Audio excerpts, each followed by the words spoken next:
Yoga.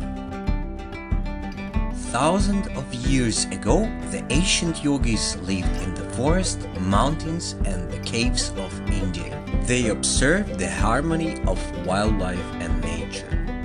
Say hello to the sun. Yogis imitated movements of animals, trees, mountains, and even the movements of stars. They created a wonderful technique called yoga. Yoga is the way to exercise our bodies, our breath, and our minds all at the same time. Yoga makes us feel great.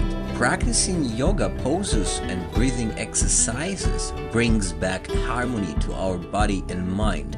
We are able to feel again the nature state of happiness.